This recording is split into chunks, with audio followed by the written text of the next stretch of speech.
Hello, and welcome to Sweater Bear Movie Reviews. This is a new show associated with Infinity Fridays and Infinity News. Today I'm here to talk to you about Joker, the new movie and iteration of the beloved character. It came out on October 4th to obviously mixed reviews, receiving 9 out of 10 on IMDb, but 69% on Rotten Tomatoes and 58% on Metacritic. Without going in depth into any of the critical reviews, I didn't read them. Here is my opinion. I liked it. They avoided making a copy of Heath Ledger's Joker, successfully making this Joker a newer, somehow more serious character. And there was plenty of chaos and going on in his mind, but the plot and the development felt very linear, which is necessary in making a backstory, but it also kind of took out some of the unpredictability of his nature, and it made him very serious and almost sad. What do you think about that, Dusty Tree? Yeah. Okay. Within liking how Joaquin Phoenix portrayed the mental depravity and chaos of the Joker, I did have some issue with the humanizing way it looked at him, the character itself. Something important to include when talking about mental illness, especially in like a villain movie where the character is inherently bad and should be bad. Like to humanize them with the use of relating to mental illness among Americans, it's kind of a dick move. I related to this movie and Arthur Fleck far more than I should have. The constant leg shaking, the worrying about meds, the constant mood swings. Though ignoring all of that, I will say it was definitely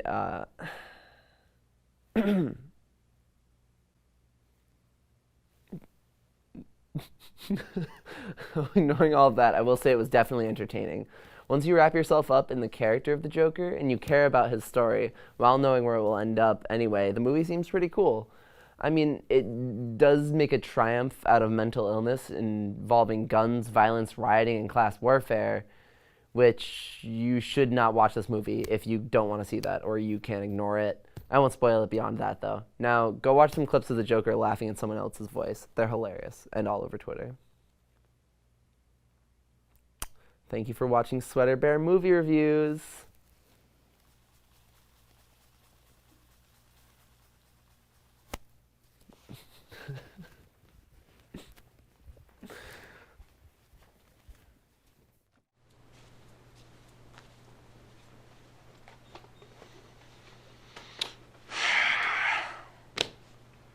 You're back here to listen to me again?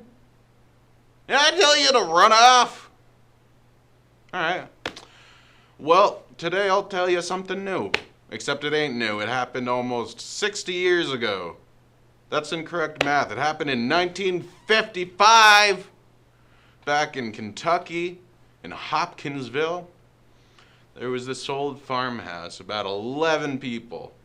Couple kids, I think 7 kids, 5 adults. Minding their own business. But then all of a sudden, wham! In comes a meteor shower. In that meteor shower, they thought they saw something. It landed real close to them. But what they did not expect was what would come next. The attack. Within hours, they saw creatures. These little things hiding in the windows, looking at the children. They were all confused and came down to the adults. What are these things in the windows? Little gray men with glowing eyes. These little gray men and their glowing eyes are about half a person's height, too. Real creepy if you seen it out your window in the middle of the night. So what did they do, these common-sensed people out in Kentucky in the middle of the 50s? They grabbed their shotguns and they started firing. They started firing at these damn aliens. They weren't taking shit. They weren't letting these children stay scared. They're fighting it off. But how do you fight aliens? Those aliens, they just made metallic sounds. It's like the bullets bounced right off of them.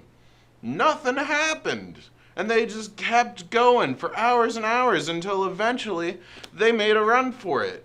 The women and children ran to the Hopkinsville police station, and within not that much time, because they thought, well, these people are crazy, but they're starting a shootout in the middle of the woods. We gotta stop this. They pulled out So, like, all the military stops. So concerned about a possible gun battle, they sent out 4 city police, 5 state troopers, 3 deputy sheriffs, and 4 military police from the nearby army fort. They sent so many cops out here looking for these aliens, or hoping for some kind of gun battle, I guess. But they found nothing. There was not a single sign out there, aside from the shotgun shells the own residents left in their doors and windows. There were so many people that believed this happened. It was in the news for years and years afterwards. But now, the truth comes out. Most likely that night what happened was they just saw a meteor shower.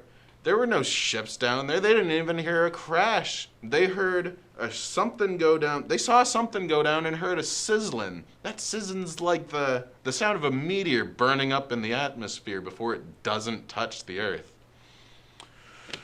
It's real unfortunate. And the things that attacked them that night, there are a known pair of gray-horned owls in that area at the time. Kind of look like this guy, a little bit. Because they got these weird gray bodies, and if you've ever seen an owl with its feathers up, they got these weird scrawny little legs like this guy. This guy right here, he's got little legs.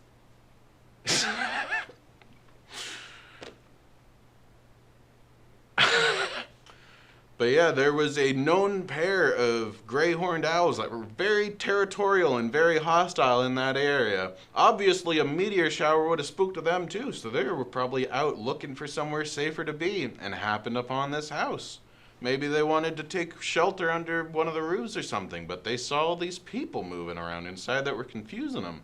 I mean, you see children just running around screaming in a bedroom, you might take a look and be like, is someone dying in here? And then they brought the shotguns out. And then the owls attacked for 4 more hours before disappearing for the police to come and not look for owl feathers or anything because they thought they were looking for aliens. And then they came back at 3 in the morning and the family moved out that day.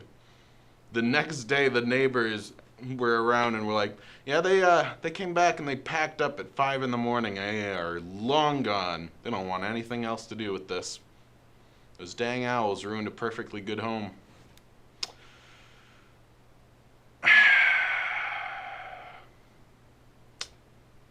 Yeah. All right, enjoy your owl story. I've got things to do. Wrap it up, Charlie. Hello, watchers. Welcome to Spicy Nerds. I'm Wolfie, and this is Luke, my host that's totally here willingly. Today we're going to have a great talk about Promare, Trigger's hot new darling that only showed in America for like a week. I personally took the trek to go see it. I took a 2.5-hour bus ride down to Boston, got an Airbnb that cost like $200, and I watched the movie twice. It was worth it. Promare is a movie set in, I don't know when it's set in, but it's set mostly in America. And for some reason, people have been starting to spontaneously combust, and they are called burnish. And they have what is called the burnish mutation that gives them the power to just constantly be on fire, and they have the desire to set more fires. Our main character, Gallo, he is a young guy who works for like these new kinds of firefighters that save people from burnish. They're called the Burning Rescue Team. Yeah, it's a group of 5. I forgot the rest of the team members' names, but they are all adorable. And the other character, Leo, a burnish, who's like the top burnish in the world right now. He is the leader of the terrorist organization called the Mad Burnish. And the movie was amazing. I don't know if I should get too into spoiler territory, but I would highly recommend, like a 9 out of 10. The animation was beautiful. It was done in 3D. I did notice it at first. I thought it was just like really good 2D. But it was really well done in 3D with I think hints of like 2D done over it in some parts. And it was amazing. And you know what else it was? Low-key gay. The 2 main characters, Leo and Gallo, they save the world through the power of romance. I don't think there's like an explosion, and the explosion is shaped like a heart, and I don't think that's a coincidence. And also, they kissed. They did. On screen for a very long time. You're trying to escape, and you can't. And that was Promare. You may know Trigger from their other shows, such as Little Witch Academia and Gurren Lagann, and Kill la Kill, which I have heard you quite like.